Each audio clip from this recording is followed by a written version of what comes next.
Muy buenas tardes. Sean todos ustedes bienvenidos a esta pequeña plática. Espero que se encuentren todos muy bien. Pasa el micrófono. Por allí alguien tiene el micrófono abierto. Les voy a pedir el favor si lo pueden cerrar tantito. Ok, pues vamos a ver. Esto es muy simple, es muy sencillo. Vamos a ver en cuestión fiscal lo que nos va a afectar o que lo que nos está afectando ya a todos los causantes aquí en México por la cuestión fiscal, esto de los cambios del CFDI. ¿Ok? Lo primero que vamos a hacer es aclarar algo muy importante.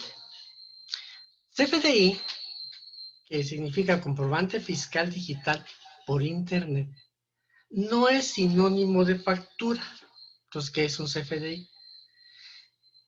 Pues la mayoría de los causantes piensan que la factura es el CFDI, porque desde un principio, cuando empezó esto de la cuestión fiscal, o las cuestiones electrónicas, que fue el CFD, que antes era el comprobante fiscal digital, que no era por internet, ¿no? Entonces, en un principio, hace más de 10 años, se elaboró o se diseñó para la factura, con la intención de que el fisco pues pudiera tener el control de lo que los causantes estamos manejando, ¿verdad? En cuestión de ingresos y egresos, ¿para qué?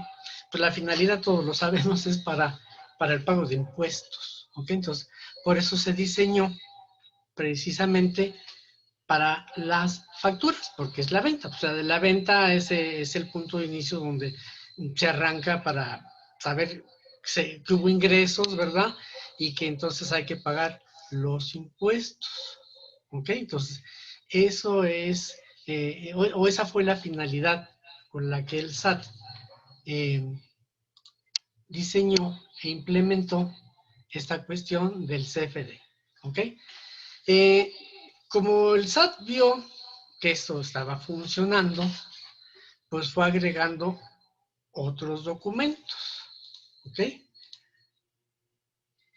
De tal manera que en un principio se pensó nada más en la factura, pero pues posteriormente pues, se fueron integrando las notas de crédito, las notas de débito, las cancelaciones. Entonces, como ustedes pueden observar aquí, entraron diferentes tipos de documentos también, ¿sí? Y todo esto también para evitar lo que todos sabemos, que antes había muchas facturas apócrifas. O sea, muchos sabemos que allá en la Ciudad de México, en la Plaza de Santo Domingo, ¿verdad? Que era la Universidad de la Duplicidad de Documentos, ahí falsificaban los documentos. Bueno, todavía hay falsificaciones de documentos, ¿verdad? Allí. Pero lo clásico era que ahí se hacían las facturas apócrifas, y como antes todo era en papel, pues se presentaba y listo. ¿Ok? Entonces, a raíz de la cuestión electrónica, pues esto tuvo mayor control por parte de la autoridad. ¿Sí?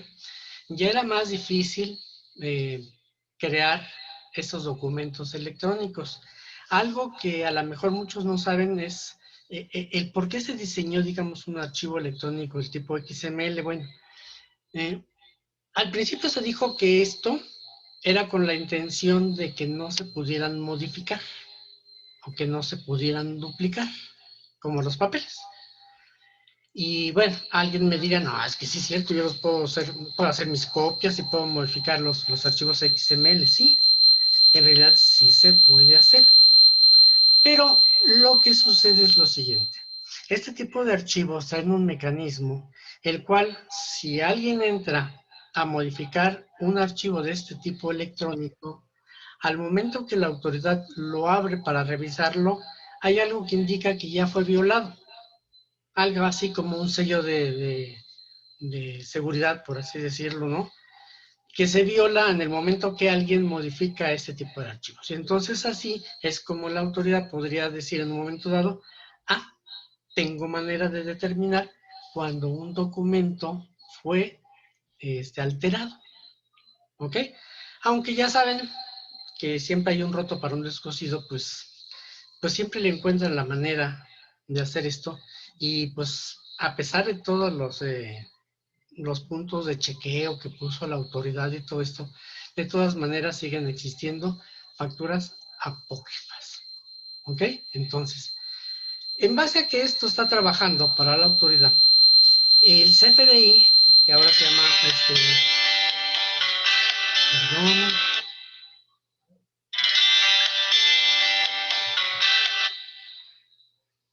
a ver, me están diciendo que se oye muy mal. ¿Me podrían decir si se oye bien, si se oye mal, por favor? Yo lo escucho bien, ingeniero. Ah, es ventoso. Ha de ser local, señorita Graciela. Apague mejor el volumen o bájele el volumen a su computadora. Debe ser problema local. ¿Ok? Bien, les estaba yo comentando. Entonces, como se integraron más documentos a la situación del comprobante fiscal, entonces se elaboraron diferentes tipos de CFDI. ¿Ok? Por lo que comento que CFDI no es la exclusividad de las facturas, es decir, hablo de CFDI y la mayoría de los causantes piensan, la factura, la factura, la factura. No, las facturas no son los únicos CFDI, puesto que la factura es nada más uno de estos 6 diferentes tipos de CFDI. Como ustedes pueden ver aquí, los comprobantes de ingreso, que son precisamente las facturas, ¿sí? Un comprobante de ingreso es el que le dice a la autoridad que está entrando el dinero, ¿verdad? A las cuentas del causante. Y se requiere de pues de un CFDI, ¿verdad? Un archivo especial. Pero de esa forma se controlan los ingresos, ahora también se controlan los egresos, que los egresos de la salida de nuestras cuentas, ¿verdad? Entonces, el comprobante de egresos son, por ejemplo, las notas de crédito, de ese tipo de documentos, ¿no? Tenemos también los comprobantes de traslado, que son los que utilizan los transportistas, que es la famosa carta aporte. ¿Ok? Tenemos el comprobante de recepción de pagos, que también se incrementó. Ahorita les voy a explicar esto de la recepción de pagos para el que no lo tenga presente. Y también tenemos el comprobante de nómina. El de nómina muchas veces podríamos pensar, incluso yo llego a pensar, bueno, si el de nómina es un comprobante de ingreso, ¿por qué no se toma como de ingreso? Bueno, lo que pasa es que este tipo de comprobantes se requiere para que las empresas que hacemos nómina podamos hacer deducible esa nómina. Si no se utiliza un mecanismo de este tipo, entonces la nómina no puede ser deducible. ¿Ok? Y luego tenemos otro tipo de retenciones de información de pagos, ¿no? Sí, varios documentos. De tal manera que la autoridad está cubriendo prácticamente casi todo su entorno del manejo de ingresos que se hace en el país. Aquí, digamos, los que se escapan son los del comercio informal. ¿Ok? Pero entonces sí, que quede claro, la factura no es el único CFDI. Y cuando hablamos de CFDI, no estamos hablando exclusivamente de las facturas. Entonces, en este momento, cuando la autoridad dice, señores, hay un cambio en el CFDI, no está haciendo alusión exclusivamente a las facturas, sino a todo este tipo, a esos 6 tipos de CFDI. Todos pueden tener la modificación, en algunos casos uno lo tiene de una forma, otros lo tienen de otra forma, pero finalmente todos estos documentos electrónicos son CFDI. ¿Ok? Entonces, sí quedó, ¿verdad? Ahora, obviamente cuando se inicia algo, se tiene una idea y con el tiempo se va madurando, se van notando errores, se van haciendo mejoras, se van detectando las fallitas o se van incrementando otro tipo de controles. Y pues el CFDI no fue la excepción, ni ha sido la excepción. Entonces, cuando apareció esto, ya antes se llamaba CFD, después CFDI, el formato del archivo denominado XML, que es el archivo electrónico, este es el que se va a la autoridad, ¿sí? Cuando nosotros, los causantes, hacemos una factura con nuestros programas electrónicos de computadora, estos programas tienen la consigna de enviar el archivo electrónico que nosotros estamos generando, que es el XML, hay que enviarlo para que le llegue al SAT.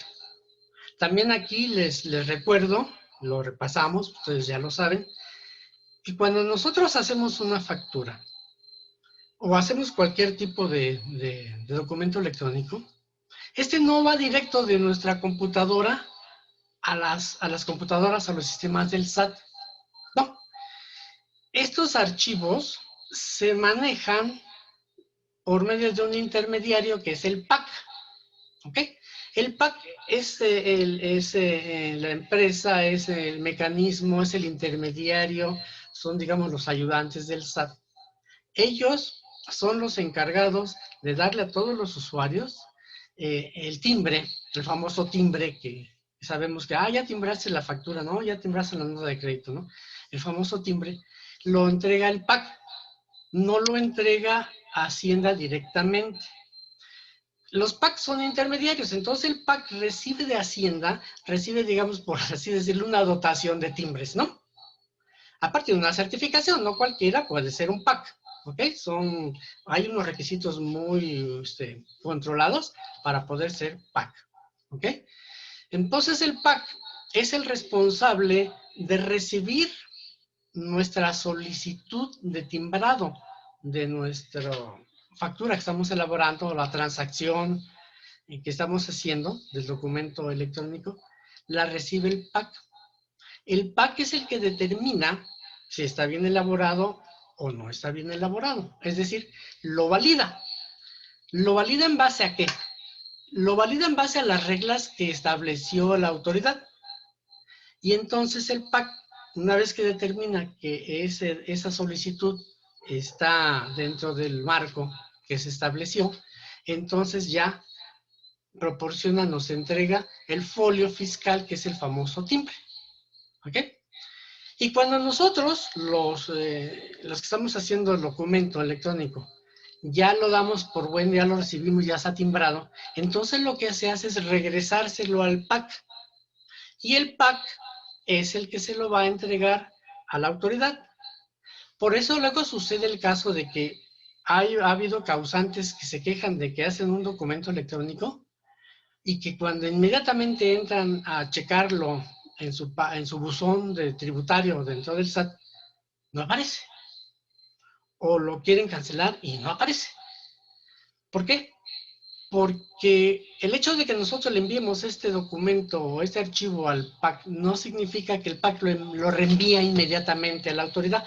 Los PACs lo que hacen es recibir de los causantes, que somos sus clientes, ahorita vamos a ver esto, y ya que tiene, digamos, un bonche, al hacer esto en términos coloquiales, un lote, lo manda al SAT.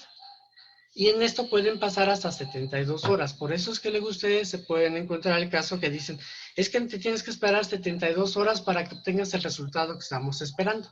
Es por esta situación.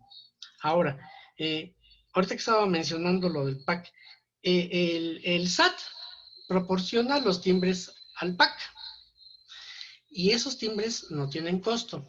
Y esto se los aclaro porque también ha habido casos que me dicen, oye, pero si los timbres los da el SAT, ¿por qué me están cobrando?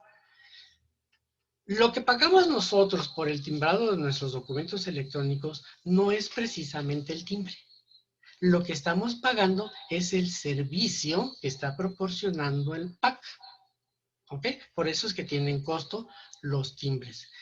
En un momento dado, si un causante requiere de elaborar un documento electrónico y no quiere que le cueste, entonces lo puede hacer directamente en las páginas del SAT. O sea, el SAT tiene forma de que se puedan elaborar estos documentos directamente allí en su página. Y entonces allí no tiene costo. ¿Ok? Pero si lo vamos a hacer en nuestros equipos de cómputo o le vamos a solicitar a una empresa que nos lo haga o a alguien que nos haga el favor de elaborar el documento, y entonces esta empresa o esta persona o el que esté elaborando el documento tendrá que recurrir a los servicios del PAC y entonces es cuando ahí nos cuesta dinero. ¿Ok? No es mucho. A mayor volumen son más baratos. ¿Ok? Bueno, entonces les comentaba. Salió la primera versión del CFDI y la autoridad dijo, señores, yo necesito que me envíen esa información. Y dijo, quiero esto, esto, esto y esto y esto, y además lo quiero así, así, así y así. Y no sé si se acordarán que ya por los años de 2010 vino todo el relajo cuando empezó el CFDI y que venían problemas de que si los decimales, que si la clave de la colonia, que si la clave del estado, y que el SAT se inventó un montón de tablas. ¿Y por qué fue esto? Porque al principio no se pensó en lo siguiente. El SAT dijo, por ejemplo, es un ejemplo para que me entiendan muy bien. Tienen que ponerme el nombre del estado donde se encuentra su cliente. Perfecto. Y todos ponemos el nombre del estado. Pero ¿qué pasa? Algunos, por ejemplo, poníamos México con puras mayúsculas. Otros con minúsculas. Otros, la primera mayúscula, las demás minúsculas. Entonces, no era homogéneo. Era lo mismo, pero distinto. Entonces, para la autoridad manejar esto con cuestiones electrónicas de las computadoras, no era posible. ¿Por qué? Porque a nivel computadora, escribir México con mayúsculas o escribir México con minúsculas no es igual. Y como las computadoras trabajan por lo que le llamamos match, que tiene que ser igual, entonces vinieron muchos problemas. Por eso la autoridad dijo, a ver, señores, vamos a establecer que todo el mundo ponga lo mismo cuando hable de lo mismo. Entonces vamos a poner tablas, cuando ustedes hablen del Estado de México, le van a poner MEX, por ejemplo. Si van a hablar de Veracruz, lo van a poner VER. Y todas mayúsculas bueno, pero el caso es que todos utilizamos las tablas que el SAT determinó, y entonces todos los causantes del país poníamos el mismo código, el mismo garabato, ustedes quieren, para representar la misma información. ¿Ok? Y entonces estas cuestiones son las que vinieron haciendo modificaciones, y esto es lo que se llama versión. Entonces empezamos con la versión 1, después hubo modificaciones a la 1, después salió la 2, y finalmente salió la 3, y llegamos a la versión 3.3, que es la que todavía está vigente en estos días. ¿Ok? Pero la autoridad, pues ya tratando de controlar todavía las fallas y los defectos que se han encontrado, pidió que se hicieran nuevos ajustes. Y precisamente esto es a lo que vamos ahora, a la versión 4.0 del CFDI. Insisto, del CFDI, no nada más de la factura. ¿Ok? Cualquiera de esos documentos que ya habíamos visto anticipadamente, esos son los CFDIs que pueden sufrir modificaciones. Ahora, puede que lo sufran todos, puede que no lo sufran todos. ¿Ok? El hecho es que ahora el CFDI es la versión 4.0. ¿Ok?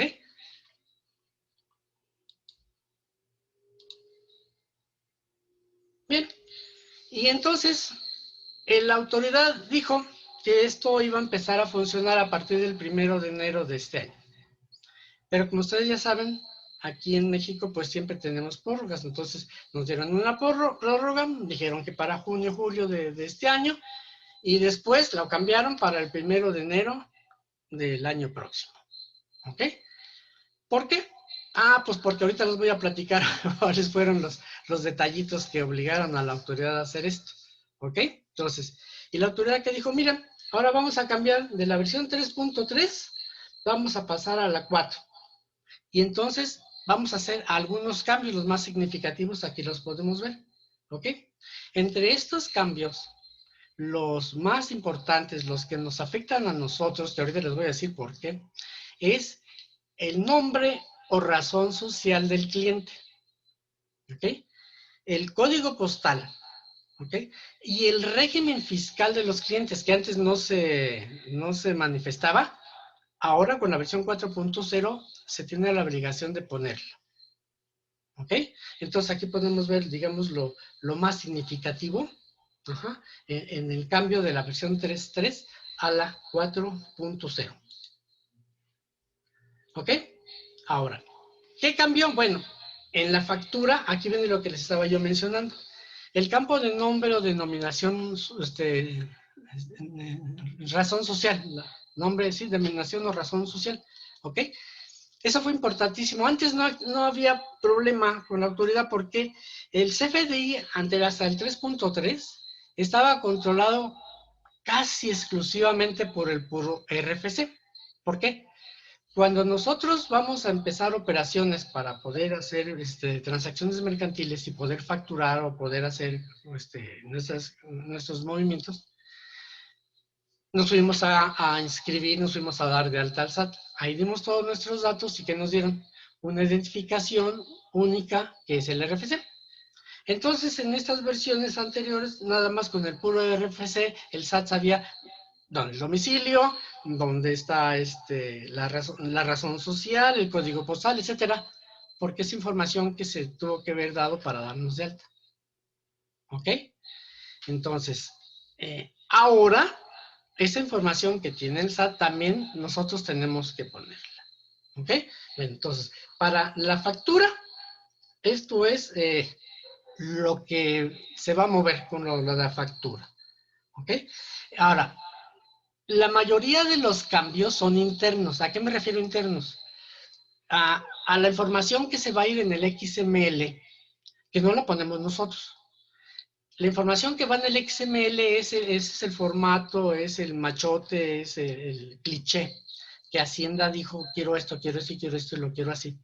Eso lo hacen los programas de cómputo. Nosotros no tenemos que decir, ay, quiero que pongas esa información acá. Lo único que tenemos que hacer nosotros es proporcionar la información y los programas son los que se encargan de acomodarlo dentro del XML de acuerdo al nuevo formato que se estableció, que es la 4.0. ¿Ok? Entonces, nosotros nos tenemos que preocupar digamos, parte minoritaria de la información que se va a ir en el Excel, y ahorita lo vamos a ver.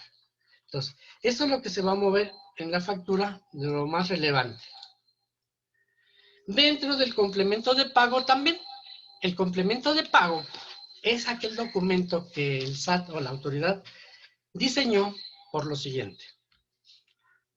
Todos los causantes del país, cuando generamos una venta, tenemos que pagar impuestos. Y entonces, años atrás, la ley nos decía, si ya facturaste, me tienes que entregar el impuesto. Pero entonces, ¿qué sucedía cuando se hacían ventas a crédito? Entonces, vendíamos a crédito 30, 60 y 90 vueltas, ¿sí? Pero la autoridad nos decía, oye, como ya sacaste tu factura y ya hiciste la venta, callitos con el impuesto. Oye, SAT, pero fíjate que todavía no me pagan. Pues no importa, pero tú ya hiciste la venta, entonces, ¿qué tenemos que hacer los causantes? Sacar de nuestros bolsillos el impuesto que todavía no nos había dado el cliente, pero nosotros lo teníamos que poner. Entonces, para solucionar esto fue que se diseñó el complemento de pago. Entonces, ahora, el hecho de que nosotros hagamos una venta y la reportemos al SAT, no implica que tenemos que enterar inmediatamente el impuesto de esa factura, a menos de las reglas que puso el SAT, no son reglas nuevas, ¿sí? Si la factura, yo manifiesto que me la pagaron ahorita, que me la pagaron en el momento de hacer la factura, no fue crédito, entonces sí tengo que entregar el impuesto. Pero si fue a crédito, ¿cómo le aviso al SAT que ya me abonaron o que ya me pagaron? Bueno, pues con el complemento de pago. Cuando el cliente paga, nosotros tenemos la obligación de generar este CFDI para notificarle al SAT que ya recibí el ingreso y ahora sí puedo pagar el correspondiente impuesto. Entonces, esa es la finalidad de los complementos de pago. Como todo tiene un reglamento, tiene una forma de manejarse, etcétera, que no vamos a hablar ahorita de ese tema, ¿verdad? Pero el complemento de pago se elabora, hay fechas, hay parámetros y todo, para poder nosotros ahora sí decirle, ahora sí aquí está el impuesto de lo que ya recibí. ¿Okay? Entonces, este CFDI también tiene modificaciones que prácticamente todas las modificaciones del complemento de pago son internas, es decir, las genera el programa que estemos utilizando. Y luego tenemos este, y el de la recibo de nómina, ¿ok? Este recibo de nómina, les comenté hace un momento, es con el fin de que la autoridad, al recibir la información de, bueno, estás cumpliendo, si es cierto que estás pagando nómina, entonces puedes deducirla, ¿sí? Deducirla de los impuestos, para el pago de los, de los impuestos, ¿ok? Bien.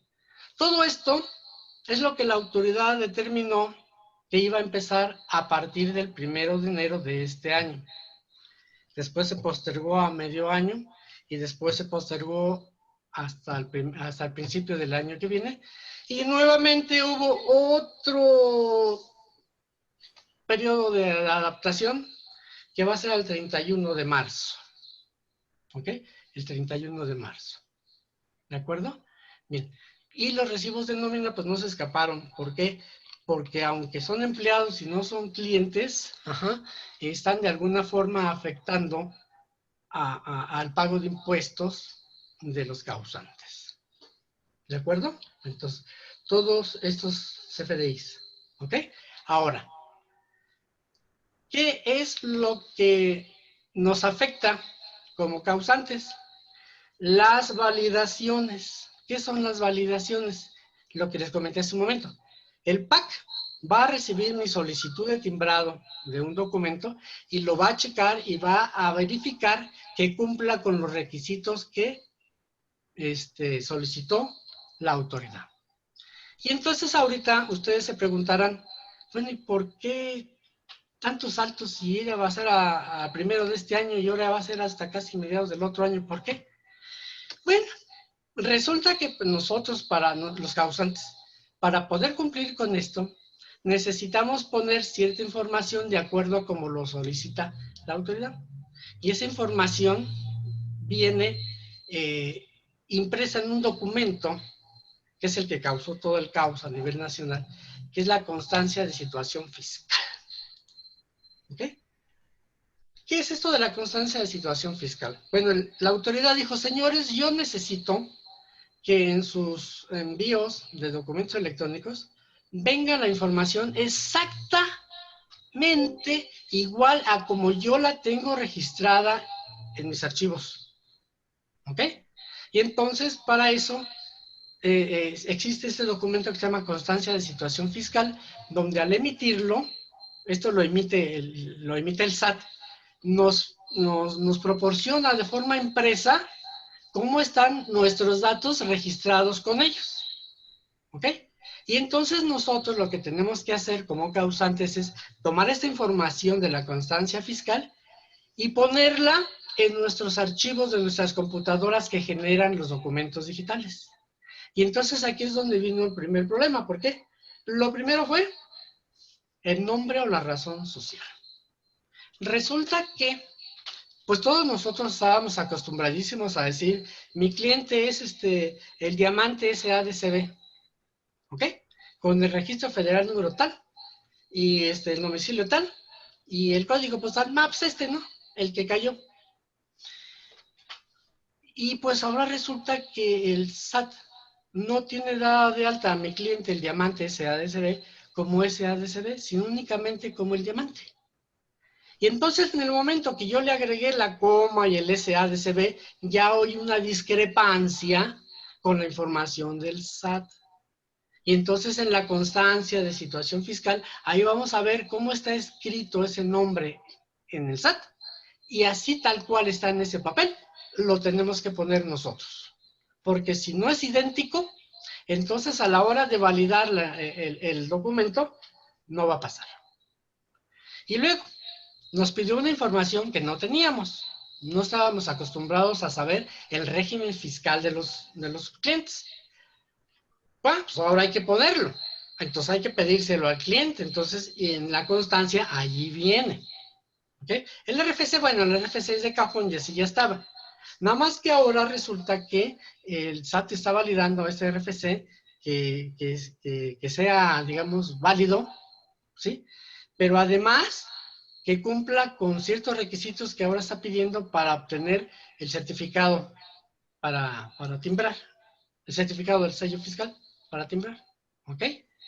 Y sobre todo, ver que ese régimen fiscal sea el correspondiente al cliente que nosotros estamos manejando. ¿Ok?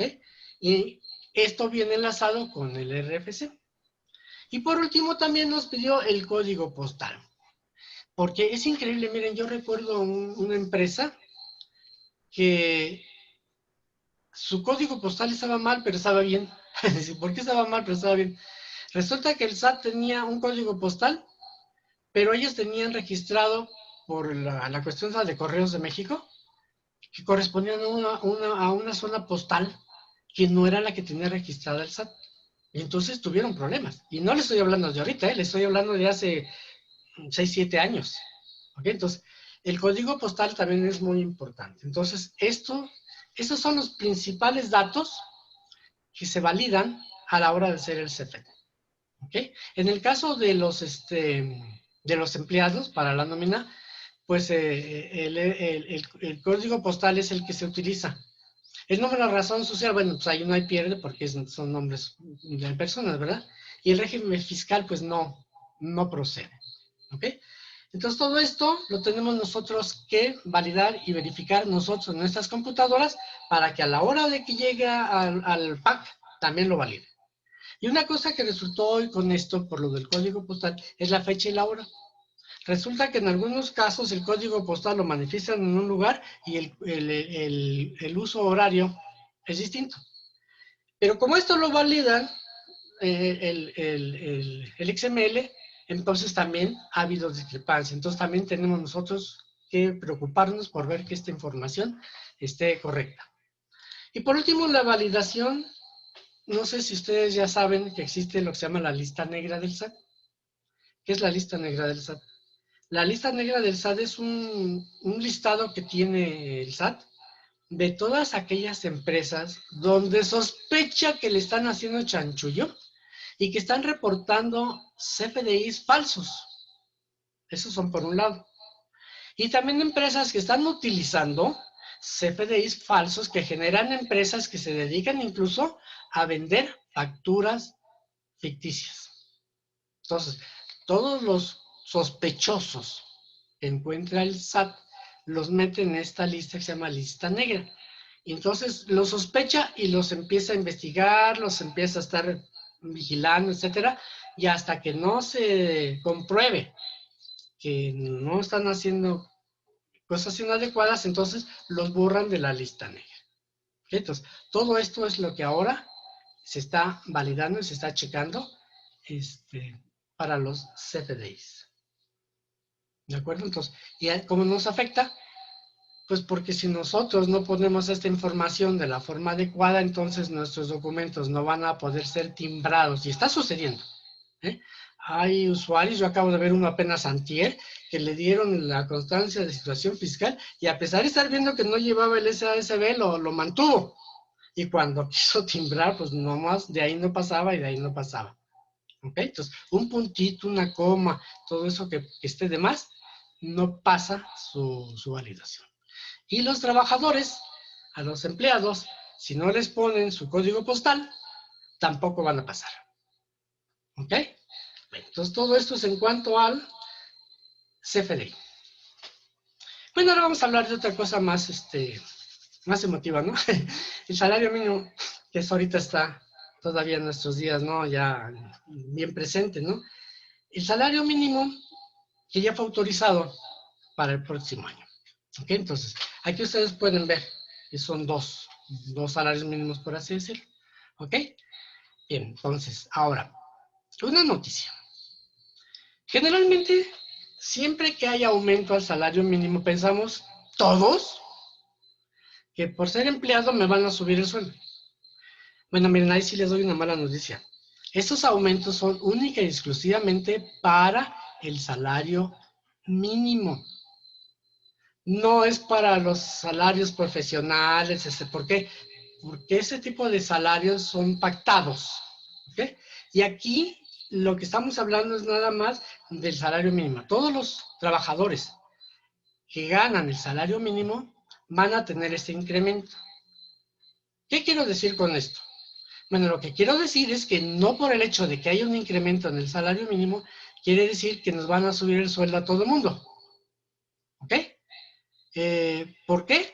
Pues porque depende de la empresa donde ustedes estén laborando, que ya será cuestión de que ellos se pongan de acuerdo a ver si se lo suben o no lo aumentan, ¿verdad? Pero el hecho es que lo que sube es el salario mínimo. ¿Ok? Ese 20% no es para todo mundo. ¿De acuerdo? Pero dentro de lo malo hay algo bueno. ¿Ok? Al subir el salario mínimo, ¿ok? Esto va a ayudar a que todas aquellas personas que están fuera de este rango de salario mínimo, de todas maneras van a tener un pequeño aumento sin necesidad de que se pongan de acuerdo con la empresa, decirle, súbeme el sueldo, o que la empresa diga que les va a subir el sueldo, cosas así. No. Esto va a subir por lo siguiente. El salario mínimo se utiliza como base para el cálculo de los impuestos, ¿okay? Del ISR. Pues hay un tope, porque a la hora de calcular el ISR en las nóminas, se tiene que obtener lo que se llama la base gravable. La base gravable está afectada por el salario mínimo. O sea, son 5 salarios mínimos, se lo quitan lo que tú ganas y la diferencia es lo que pagas impuestos. Entonces, al subir el rango de los salarios mínimos, entonces obviamente que va a disminuir la base gravable de nuestros sueldos. ¿Ok?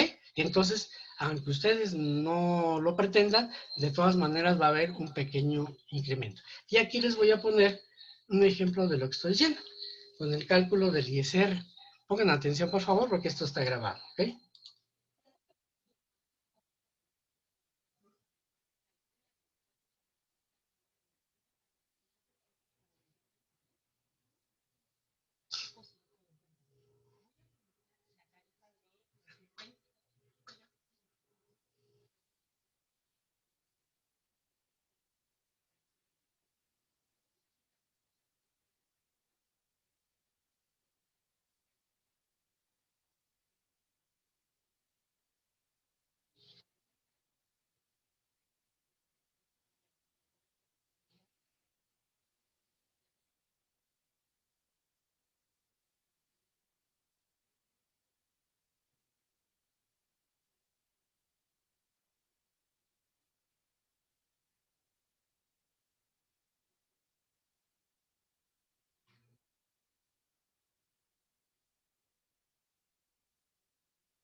Ingeniero, disculpe, pero no se escucha.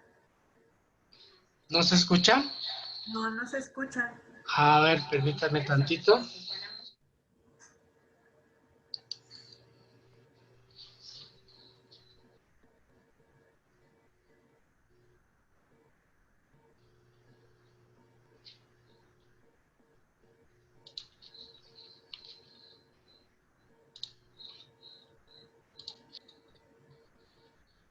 la tarifa del artículo 96. ¿Aquí sí se oye?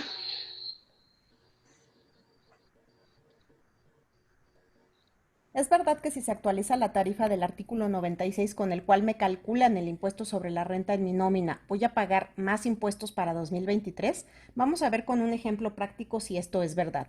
Voy a utilizar la tarifa de 2022 y voy a hacer un ejercicio con un impuesto con un sueldo de 6,500 pesos mensuales.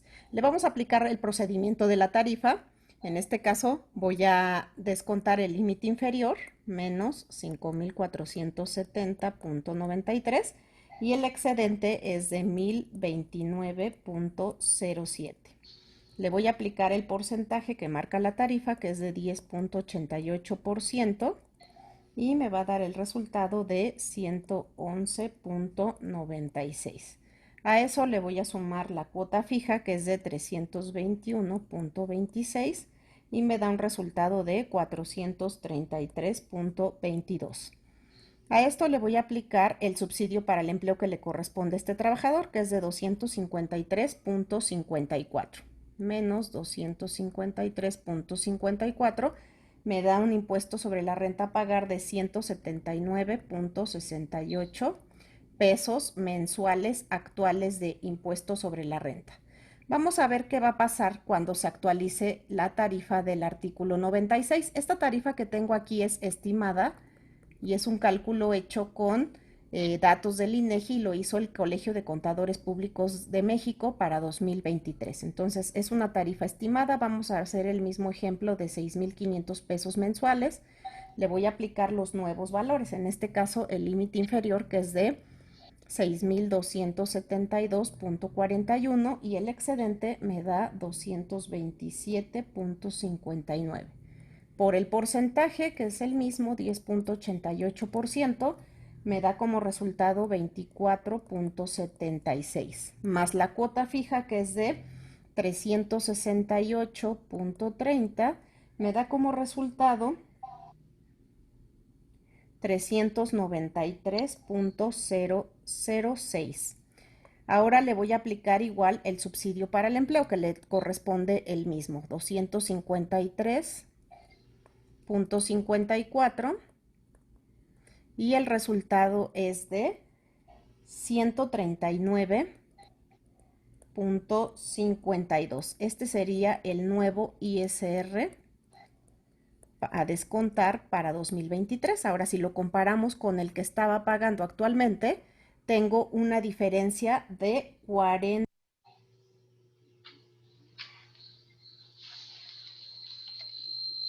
Es verdad que si se actualiza.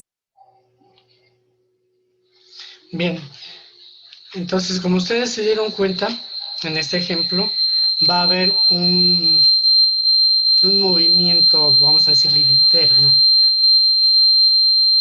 Se oye muy mal.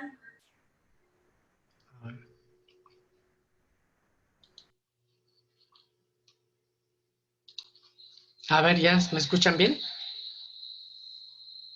Parece que sí, pero parece que va a entrar el pitido. Ok, ¿sí me están escuchando bien los demás?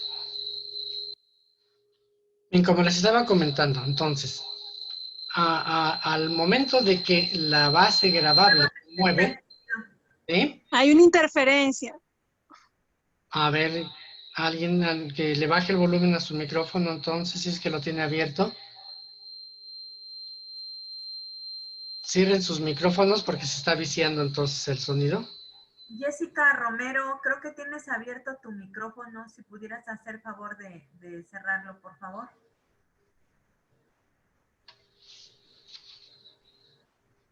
Sí, cierren sus micrófonos, por favor. Sigue abierto el micrófono de Jessica Romero. A ver, ahí ya. Ya se compuso. Ok. Bien, entonces les comentaba. No. A ver, ¿quién es Jessica Romero, si se le pudiera cerrar su micrófono. A ver, vamos a ver dónde estás. En participantes. Sí. Jessica no tiene micrófono. Sí, Jessica no tiene micrófono ya. Todos los micrófonos están cerrados, menos el mío. Ahí. A ver ahí. Parece. Ok, pero sí me escuchan. Ok. Entonces les comentaba que el hecho de que la base grabable se mueve es lo que va a ayudar, por así decir, o va a hacer que las personas que no alcancen un aumento por efectos del salario mínimo, de todas maneras van a tener un pequeño aumento. Va a ser poco, ¿verdad? Pero pues como quiera, es un pequeño aumento. ¿Ok? Bueno, entonces eso es en cuanto... Ah, y ya el salario mínimo, esto pues ustedes ya han de estar enterados, va a empezar a fungir a partir del día 1 de enero. Todas las demás modificaciones del CFDI son a partir del 1 de abril. Me parece la fecha límite es el 31 o 30 de marzo. ¿Ok? Y por último tenemos, pues...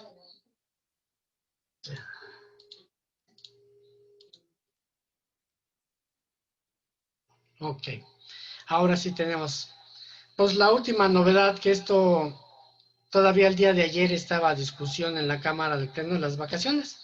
Por fin fue aprobado la cuestión de las vacaciones y a partir de este año, 1 de enero, entonces las vacaciones van a ser 12 días seguidas de vacaciones. ¿Ok? Ahora, también hay que tomar en cuenta que esto de las vacaciones es algo que luego los empleados, digamos que va negociado a través de los sindicatos con las empresas. Hay empresas que dan más días de vacaciones, o sea que se salen, digamos, de la ley. Pero ahora van a ser por ley y los días de vacaciones que van a ser de 12 días al principio. Y aquí podemos ver entonces una tablita, ¿ok? De cómo va a quedar esto, que ya fue aprobado el día de ayer, ¿ok? Donde a partir del primer año van a ser 12 días de vacaciones continuas, ¿ok? Y ahí van a ir aumentando 2 días por cada año, según ustedes pueden observar en esta tablita que tengo aquí presente. ¿De acuerdo? Bien, pues estas son las novedades que tenemos para el próximo año. ¿Ok? Espero que estén al pendiente los que sean empresarios, los que sean causantes que emiten documentos de CFDI, pónganse abusados porque yo les decía que por qué hubo el retraso de todo esto. Bueno, por la necesidad de obtener este documento de la situación fiscal, el SAT se saturó. Porque imagínense todos los millones de mexicanos que empezamos a solicitar nuestro documento de situación fiscal y entonces el SAT pues, no pudo con el paquete y tuvo que irlo retrasando. ¿Por qué? Porque mientras no tuviéramos o no tengamos esa información actualizada y correcta en nuestros sistemas de cómputo, entonces vamos a tener problemas para que nosotros podamos emitir nuestro CFDI y pueda ser autorizado. Entonces, esas son las razones por las cuales la autoridad ha ido postergando el arranque de esto. Entonces, se supone que ya para la fecha que ya sea, digamos, la definitiva para abril del próximo año, pues ya estemos todos funcionando con esta nueva versión. Ahora, es opcional en este momento, desde meses para atrás, es opcional todo aquel que desee manejarse ya con la versión 4.0 del CFDI, puede hacerlo. Si ya tienen toda su información ya correcta, su información ya está de acuerdo a lo solicitado por la autoridad, ustedes pueden optar por generar ya sus CFDIs en el formato 4.0 y no hay ningún problema. Si todavía no están ustedes preparados para eso, todavía pueden generar las versiones 3.3, pero yo les recomiendo y les aconsejo que traten de iniciar a partir del 1 de enero a funcionar o a trabajar con la versión 4.0. ¿Para qué? Pues para que vayan viendo los problemas que aparecen, que vean las dificultades, los errores, las fallas y todo lo que se tenga que ir componiendo antes de que sea ya obligado y no esperarnos a que, ay, mañana tengo que ya hacer la versión 4.0 y resulta que me cambio y pum, tronó porque, ay, es que no sabía esto, ay, es que me faltó acá, es que hubo algún pretexto, pero pues ya estamos dentro del término y entonces pueden tener multas. ¿De acuerdo? Bien, pues agradezco mucho su atención. Damos por terminada esta explicación y les deseo a todos una feliz Navidad, un próspero año nuevo y que este año que viene, pues siempre hacemos lo mismo, ¿no? Que sea próspero y todo. Bueno, yo lo que les deseo es que logren ustedes sus metas, sus sueños se realicen y que vivan ustedes tranquilos. Muchas gracias. Buenas noches. Gracias, igualmente, un abrazo.